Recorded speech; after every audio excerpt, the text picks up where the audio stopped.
जय हिंद दोस्तों। तो मैं हूं ऋतुराज कुमार सिन्हा और आप सभी का स्वागत है अपना बायोलॉजी क्लास ऋतु बायोलॉजी।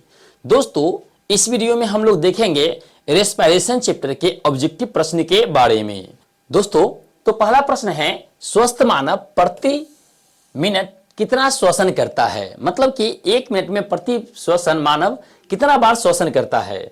तो इसका आंसर है बाबू 16 से 18 बार। एक स्वस्थ मानव 16 से 18 बार एक बार में श्वसन करता है। अगला है, लैरिंक्स कितने कार्टिलेज का बना होता है? तो हम अब जानते हैं लैरिंक्स क्या होते हैं। 9 कार्टिलेज का बना होता है, 9 कार्टिलेज का, जिसमें से क्या होता है 3 जोड़ी लैरिंग, 3 पीस जो लैरिंग्स होते हैं वह जोड़ा में होते हैं और 3 पीस लैरिंग्स क्या होते हैं, अकेले होते हैं। अगला प्रश्न कह रहा है, ट्रैकिया के ऊपर लगा कार्टिलेज का आकार कैसा होता है? तो हम आप जानते हैं कि ट्रैकिया के ऊपर लगा कार्टिलेज सी शेप का आकार होता है, उसका सी आकार का आकार होता है। तो इसका आंसर ए हो जाएंगे। अगला प्रश्न कर रहा है, ट्रैकिया के ऊपर हाइलिन की जो लेयर होते हैं उसकी संख्या कितना होता है? मतलब ट्रैकिया के ऊपर हाइलिन का जो कार्टिलेज लगा होता है जो ट्रैकिया को सिकुड़ने से बचाता है, उसकी संख्या कितना होता है? तो बाबू, एक ट्रैकिया के ऊपर 15 से 20 इसकी संख्या होता है। इसका आंसर सी हो जाएगा, 15 से 20 इसकी संख्या होता है। अगला प्रश्न कह रहा है कि ब्रोंक्यूल्स किसमें खुलता है? ब्रोंक्यूल्स जो है किसमें खुलता है? तो हम बताए थे ब्रोंक्यूल्स क्या होता है, एल्बुलाई में खुलते हैं, वायुकोश में जाकर के खुलते हैं। ब्रोंक्यूल्स वायु को वायुकोश में ले जाता है, वायुकोश बोले तो एल्बुलाई में ले जाता है। तो इसका आंसर बी हो जाएंगे। अगला है, मानव में कितने फेफड़ा पाए जाते हैं? तो हम आप जानते हैं मानव में 2 फेफड़ा पाए जाते हैं। 2 फेफड़ा में एक दाएं साइड पाए जाते हैं, एक बाएं। अगला प्रश्न कह रहा है कि फेफड़े के सभी वायु कूपिका का क्षेत्रफल कितना होता है? मतलब वायु कोष जो पाए जाते हैं उसको पूरा को ओपन कर दिया जाए तो उसका कितना क्षेत्रफल हो जाएगा? तो बाबू, उसका होता है 400 से 800 क्षेत्रफल है। तो हमें इतना नियरेस्ट नहीं आ रहा है, 400 से 500 आ रहा है, 500 से 700 आ रहा है, 500 से 800 आ रहा है। तो इसका आंसर यहां पर सी हो जाएगा। 500 से 800 वर्ग फीट क्या होता है फेफड़ा का, एल्बुलाई का पूरा क्या होता है, आयतन होता है।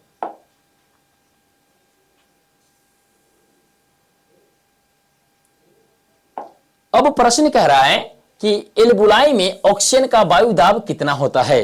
तो देखिए, एल्बुलाई में ऑक्सीजन का वायु दाब क्या होता है, अन्य सभी अंगों की अपेक्षा क्या होते हैं, कुछ ज्यादा होता है। तो एल्बुलाई में ऑक्सीजन का वायु दाब होता है 104 mmHg, 104 मिलीमीटर, 104 मिलीमीटर Hg वायु दाब क्या होता है, एल्बुलाई में होता है।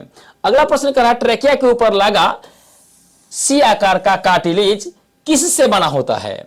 तो ट्रैकिया के ऊपर जो सी आकार का कार्टिलेज लगा होता है जो ट्रैकिया को सिकुड़ने से बचाता है, वह हाइलिन का बना होता है। किसका बाबू? हाइलिन का बना होता है, मतलब हाइलिन कार्टिलेज से वो बनता है। अगला प्रश्न कह रहा है कि कोशिका में ऑक्सीजन का वायु दाब कितना होता है? पूछे कोशिका या कहे उत्तक, दोनों एक ही होंगे। तो कोशिका और या उत्तक में ऑक्सीजन का वायु दाब 40 mmHg होता है, 40 mmHg। अगर रक्त में पूछते हैं तो वहां पर आपका 90 से 95 mmHg के आसपास हो जाते हैं। अगला कह रहा है, रक्त में ऑक्सीजन का वायु दाब कितना होता है? अगला ही प्रश्न आ गया, रक्त में ऑक्सीजन का वायु दाब कितना होता है? तो रक्त में ऑक्सीजन का वायु दाब यहां पर हम मारेंगे 90 mmHg। तो रक्त में ऑक्सीजन का वायु दाब 90 mmHg होता है। अगला प्रश्न कह रहा है, लाल रक्त कणिका के सहायता से कितना प्रतिशत ऑक्सीजन का परिवहन होता है? तो हम आप जानते हैं 97% ऑक्सीजन का परिवहन लाल रक्त कणिका के सहायता से होता है। अगला है, बाइकार्बोनेट्स के रूप में कितना प्रतिशत कार्बन डाइऑक्साइड का परिवहन होता है? तो बाइकार्बोनेट से कार्बन डाइऑक्साइड का निष्कासन शरीर से होता है और वह होता है 70% कार्बन डाइऑक्साइड का निष्कासन। 70% कार्बन डाइऑक्साइड का निष्कासन बाइकार्बोनेट से होता है। अगला प्रश्न कह रहे हैं, ऑक्सीहीमोग्लोबिन में एक हीमोग्लोबिन ऑक्सीजन के कितने अणु से जुड़ता है? मतलब एक ऑक्सीहीमोग्लोबिन में एक हीमोग्लोबिन के अणु ऑक्सीजन के कितने अणु से जुड़ता है? तो वह जुड़ते हैं 4। क्या होते हैं? 4 हीमोग्लोबिन ऑक्सीजन के एक अणु के साथ क्या करते हैं, संयोग करते हैं और ऑक्सीहीमोग्लोबिन बनाते हैं। अब कह रहा है, प्रति 100 ml ऑक्सीजन युक्त रक्त से शरीर को कितना ऑक्सीजन होता है प्राप्त? तो बाबू याद रखिएगा, प्रति 100 ml रक्त से क्या होता है, शरीर को 5 ml रक्त प्राप्त होता है। 5 मिलीलीटर रक्त प्राप्त होता है। अगला प्रश्न कर रहा है, CO2 का आंशिक दाब सबसे कम कहां होता है? तो सबसे कम CO2 का आंशिक दाब होते हैं बाबू एल्बुलाई में। क्यों? एल्बुलाई में सबसे कम होते हैं, इसीलिए शरीर से कार्बन डाइऑक्साइड निकल करके एल्बुलाई में आ जाते हैं और एल्बुलाई से निकल कर शरीर से बाहर हो जाते हैं। अगला प्रश्न कह रहा है दम्मा कैसी बीमारी है? तो दम्मा क्या है? श्वसन संबंधित बीमारी है। यहां श्वासन है, श्वसन नहीं, श्वासन नहीं, सॉरी श्वसन। इसका आंसर बी हो जाएंगे। अगला प्रश्न कह रहा है एल्बुलाई का आंतरिक परत क्षतिग्रस्त होने से क्या होता है? तो अगर एल्बुलाई का आंतरिक परत क्षतिग्रस्त हो जाए तो उसे कहते हैं इम्फासीमा बीमारी। क्या हो जाते हैं? इम्फासीमा बीमारी हो जाते हैं। अगला है टाइडल आयतन कितना होता है? टाइडल आयतन जिसे ज्वारीय आयतन कहते हैं, तो हम आप जानते हैं इसका 500 ml होता है। 500 ml क्या होते हैं? टाइडल आयतन होते हैं। डेड स्पेस वॉल्यूम कितना होता है? तो टाइडल आयतन में बताया गया था कि एक टाइडल आयतन में डेड स्पेस वॉल्यूम होता है और एक एल्वेोलरी स्पेस वॉल्यूम होता है। तो एल्वेोलरी स्पेस वॉल्यूम क्या होता है? 350 होता है और जो बच जाते हैं सो डेड स्पेस होते हैं। तो 350 जब एल्वेोलरी हो जाएंगे तो डेड स्पेस वॉल्यूम कितना हो जाएंगे? 150 ml हो जाएंगे। इसका आंसर ए हो जाएंगे। ठीक। अगला है इंस्पायरेटरी रिजर्व आयतन कितना होता है? इंस्पायरेटरी रिजर्व आयतन कह रहा है उसका मान होता है 2500 से 3000 ml। तो 2500 से 3000 ml इसका सी आंसर हो जाएंगे। अगला प्रश्न कह रहा है कि इंस्पायरेटरी कैपेसिटी की क्षमता कितना होता है? तो इंस्पायरेटरी कैपेसिटी की क्षमता 3000 से लेकर के 1500 होता है। एक लेने वाला क्षमता क्या होता है? ज्यादा से ज्यादा 3000 ले सकते हैं और एक छोड़ने वाला में ज्यादा से ज्यादा कितना छोड़ सकते हैं? 1500। तो इतना 3000 से 1500 इसको माना जाता है। अगला है श्वसन प्रक्रिया में सम्मिलित वायु का आयतन का आकलन किन के सहायता से किया जाता है? मतलब किसके सहायता से हम नापते हैं श्वसन की प्रक्रिया में जो वायु इस्तेमाल होता है उसको? तो बाबू उसको स्पाइरोमीटर के सहायता से क्या करते हैं? उसको नापते हैं हम लोग, श्वसन में कितना वायु का इस्तेमाल हुआ है उसका।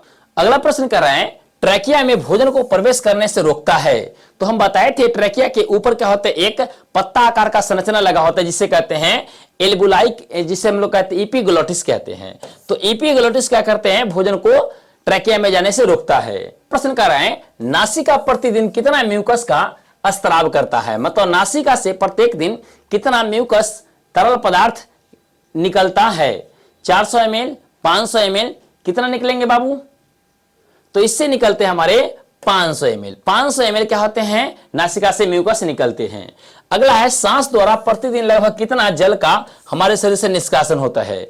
तो सांस के द्वारा हमारे शरीर से प्रत्येक दिन लगभग 400 ml रक्त का क्या होता है? 400 ml जल का क्या होता है? निष्कासन हो जाता है। अगला प्रश्न कह रहा है ऑक्सीश्वसन में ग्लूकोज का विखंडन किसके द्वारा होता है? तो ऑक्सीश्वसन में ग्लूकोज का विखंडन 12 प्रकार के एंजाइम के सहायता से होते हैं। 12 प्रकार के एंजाइम क्या करते हैं? अनऑक्सीश्वसन में उसे क्या करते हैं? तोड़ देते हैं। अगला है अनऑक्सीश्वसन में लगभग कितना प्रतिशत ऊर्जा का निर्माण होता है? तो बहुत ही कम, केवल 7%। 7% ऊर्जा का क्या होता है? निर्माण होता है अनऑक्सीश्वसन में। अगला प्रश्न कह रहा है ऑक्सीश्वसन से जीवधारी को कितना ऊर्जा प्राप्त होता है? अब है ऑक्सी, अनऑक्सी से देखिए 7%, लेकिन ऑक्सी से कितना होता है? तो बाबू ऑक्सी से होते हैं 50 से 60%। 50 से 60% ऊर्जा ऑक्सीश्वसन से प्राप्त होते हैं। अगला प्रश्न कह रहा है कि श्वसन की गति या दर पर नियंत्रण किसके द्वारा किया जाता है? तो वो क्या जाता है? मस्तिष्क के मेडुला द्वारा। मस्तिष्क के मेडुला द्वारा श्वसन के जो दर है उस पर नियंत्रण किया जाता है। अगला प्रश्न कर रहा है वायवीय श्वसन में एक पायरुवेट से ग्लूकोज के कितने अणु बनते हैं? तो वायवीय श्वसन में पायरुवेट के एक अणु से ग्लूकोज के 4 अणु बनते हैं। इसका आंसर सी हो जाएंगे।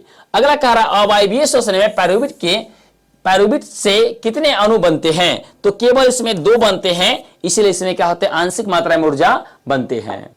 अगला प्रश्न कह रहा है फेरिंक्स का वह भाग जो लैरिंक्स से जुड़ता है।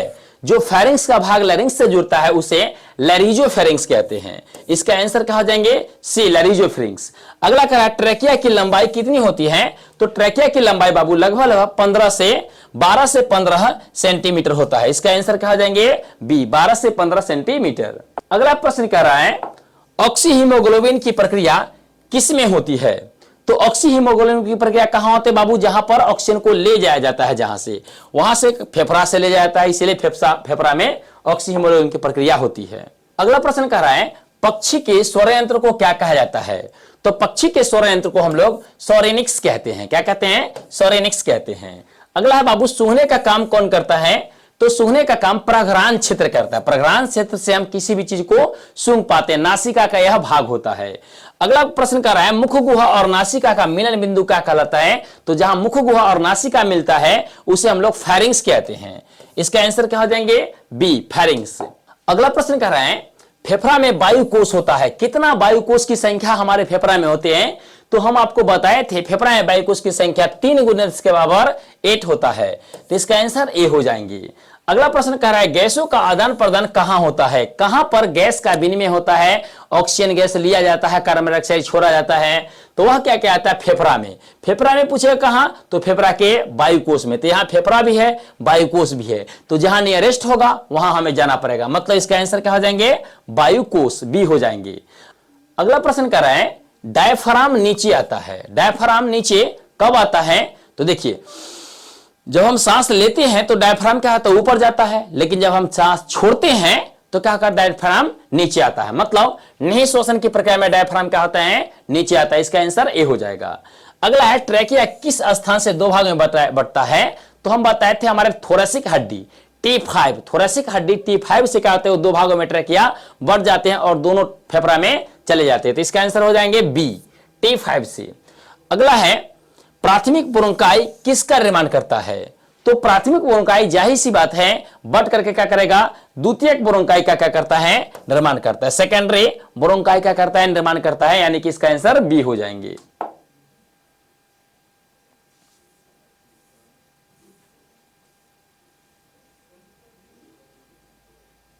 अगला प्रश्न कह रहा है कि फेफड़ा के बाहर उपस्थित झिल्ली होता है। फेफड़ा के बाहर कौन सा झिल्ली पाया जाते हैं बाबू? तो फेफड़ा के बाहर पाए जाते हैं पलूरा झिल्ली, या इसी को क्या कहते हैं? पलूरल झिल्ली भी कहते हैं। अगला प्रश्न कह रहा है, फेफड़ा का रंग कैसा होता है? तो बाबू याद रखिएगा, फेफड़ा का रंग हल्का गुलाबी होता है, पूरा गुलाबी नहीं होता है, इसका रंग हल्का गुलाबी होता है। अगला प्रश्न कर रहा है, C6H12O6 किसका रासायनिक सूत्र है? तो यह बाबू C6H12O6 किसका है? ग्लूकोज का अनुसूत्र है। ग्लूकोज का अनुसूत्र C6H12O6 होता है। अगला प्रश्न कर रहा है, ऊर्जा की प्राप्ति होती है, मतलब ऊर्जा की प्राप्ति किस प्रक्रिया द्वारा होता है? तो हम आप जानते हैं ऊर्जा का प्राप्ति श्वसन की प्रक्रिया द्वारा होता है, मतलब श्वसन की प्रक्रिया जब हम करते हैं तो हमें क्या होते हैं? ऊर्जा की प्राप्ति होती है।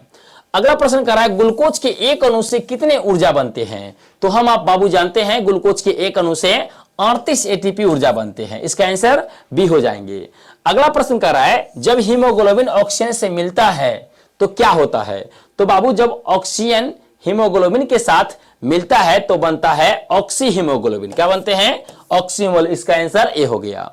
तो आपने देखा 50 के 50 प्रश्न का हम लोगों ने क्या किया? आंसर कर लिया। आप लोग इसे मिला लेंगे, अच्छी तरह से अपना मार्किंग कर लेंगे और देखिए कितना आपका प्रश्न सही होते हैं। आप खुद से भी मार कर देख सकते हैं। अगर आपको वीडियो अच्छा लगा हो तो लाइक करें, सब्सक्राइब करें और अपने दोस्तों में शेयर करें ताकि वह भी इस वीडियो का अधिक से अधिक लाभ ले सके। तब तक के लिए जय हिंद।